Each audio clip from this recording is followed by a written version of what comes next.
Detik-detik kapal pengungsi Rohingya terbalik di perairan Aceh, ratusan imigran masuk Indonesia lagi. Ratusan pengungsi etnis Rohingya terdampar di perairan Laut Aceh Barat. 6 orang diantaranya sudah tiba di darat kawasan TPI Kuala Bubon, Rabu tanggal 20 Maret tahun 2024. 6 orang pengungsi Rohingya yang sudah tiba di darat kawasan TPI Kuala Bubon, Aceh Barat itu, yakni 2 pria dan 4 wanita muda. Mereka adalah Afsa Habibi 16, Zanet Salim 34, Najuma 14, Raseka 14, Rusafi 15, dan Selian 20. Panglima Laut Aceh Barat, Amiruddin kepada serambinews.com, Rabu tanggal 20 Maret tahun 2024 membenarkan sejumlah warga Rohingya terdampar di perairan Laut Aceh Barat. Dari jumlah tersebut 6 orang diantaranya sudah berada di darat di Kuala Bubon. 6 orang Rohingya kini berada di kantor Camat Samatiga,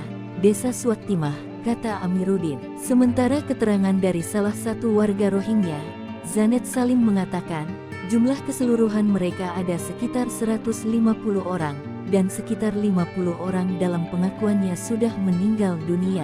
Camat Samatiga, Kabupaten Aceh Barat, M. Asmiruddin Al-Nur menjelaskan, pada pagi itu dirinya sedang melaksanakan rapat di kantornya dan saat itu memperoleh laporan bahwa pengungsi Rohingya sudah berada di daratan Samatiga, sebanyak 6 orang yang diselamatkan oleh salah satu nelayan Aceh Barat. Dikatakannya, bahwa saat ini ratusan pengungsi Rohingya lainnya masih berada di laut yang masih terombang-ambing berdesakan di laut. Sementara keterangan dari salah satu warga Rohingya, Zanet Salim mengatakan, jumlah keseluruhan mereka ada sekitar 150 orang yang berasal dari kamp pengungsian Malaysia. Dari pengakuannya mereka sekitar 24 hari perjalanan di laut, dengan kondisi 1 hari hanya bisa makan sekali, itu pun kata mereka kurang mencukupi. Sementara 6 orang yang terpisah ini belum bisa diketahui secara persis hingga mereka terpisah dari rombongan atau kapal yang mereka tumpangi.